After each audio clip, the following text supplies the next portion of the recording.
Hi, welcome to Brian Butler Almost Live. Today our guest is Andres Butler, and recently Andres has read a terrific book called William Carey, Obliged to Go by Janet Jeff Benj, and Andres has graciously joined us today to talk about the book. Andres, welcome to the show. Thank you, Mr. Butler. Andres, how many wives did William Carey have, and why did he have more than just one wife? Because his first wife died of insanity, and his second wife died because she had bad legs because she was trying to save her parents from a fire that was in her house, and so she ran through the fire. And then she couldn't talk that well because she breathed too much smoke from the fire. Well, that's a very sad story. It shows a lot of dedication. But let me ask you, in regards to William Carey's second wife, why did he marry again after the first time? I guess because he really loved that new wife and yeah. Now, Andres and I were talking earlier, as he's been reading this book, that William Carey was a missionary to India, a very famous missionary. But one of the questions we had is, why did William Carey have little money at the beginning of his missionary career? Well, because he wasn't really famous then. And there's this guy accompanying him called Dr. Thomas. They kept this special money here. And then when Dr. Thomas was a really bad debtor, and so when he saw the money, he's like, times are bad for us. Why don't we just use the money? And then he borrowed more money, so William Carey didn't have that much money then. Why didn't, in regards to Dr. Thomas, and he, as you mentioned on the questions you've written, is prominent throughout the book, why didn't Dr. Thomas want to be a missionary anymore? He didn't have much spirit about it anymore. He probably thought it was like, okay, I want to be a Christian, but missionary, that's probably like a summer gig. Okay, so he considered it more as to be a summer gig rather than to be a lifetime calling. Well, it probably was a lifetime calling for him, but then he just got so tired of it, he didn't want to do it anymore. Well, thank you very much. Good answer. Now, William Carey became a Christian and became a missionary. What did he do before he was a Christian? Before he was a Christian and missionary? Missionary? Yes. He was a shoemaker's apprentice, and that was a funny story. Did you want to tell it?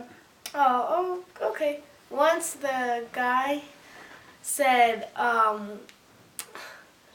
once he was made a shoe for the blacksmith, and the blacksmith was like, okay, for your money, do you want a sixpence, or let's say modern times, do you want 10 pennies or a dollar?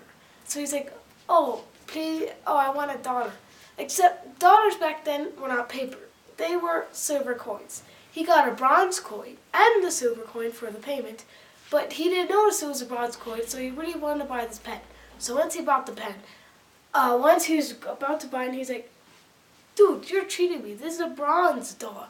This is a bronze dollar. And so he decided that since the guy tricked him, he used the silver one from the payment and switched them around. So he paid for the thing, got it, went.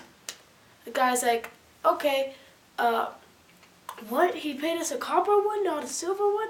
Go ask for a silver one immediately. So once he did, the guy's like, well, I paid the copper one to your apprentice. And the copper's like begging for him not to send him to jail for that because he could have sent to jail for that. Wow, interesting.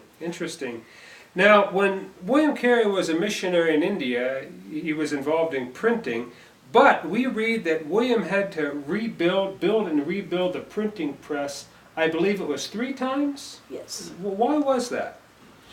Because he built it and then fire started, and so they closed all the windows and then they put it out, and then somebody opened all the windows and the fire started again and burned it. So. And then they rebuilt it again, and then a flood came, and you know how floods can be sometimes. and it destroyed most of it. Okay, and so they had to build it a third time. And also destroyed William Carey's home. In the home, too. How many languages did William Carey know? Oh, he knew 5. 5? Well, Indian language, which I do not know.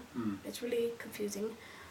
Latin, Greek, Hebrew, and English. Well, that really shows a dedicated person, doesn't it? He was learning it when he was a shoemaker's apprentice on his free time. Wow. Now, why did God plan for William to leave later for the field than William expected? Oh, you mean that time? He left later so his son could be born, and so his wife and his sons can come, except that was a bad idea because then his wife died because of that. And a really sad question. How many kids did William Carey lose? How many of his children died? 4. 4. All because of sickness. All because of sickness. So it really was a great sacrifice that he made. Much better than Dr. Thomas. And I was no. Okay. And he did lose 2 grandsons. 2 grandsons. Well, his son's wife, he lost 2 because they're going somewhere and the boat capsized, and only his son survived. The rest died. Well, again, we want to thank Andres Butler for joining us here today on Brian Butler Almost Live. He's read the book William Carey, Obliged to Go by the Benjis. And tell us what you think of the book and whether you would recommend it or not. I would recommend, like the book, I'd recommend it because it really shows a guy who had a lot of troubles and put his trust in God, and so he came out fine. Okay. Well, thank you very much. Today's camera assistance has been by Emily Butler. Thank you for watching.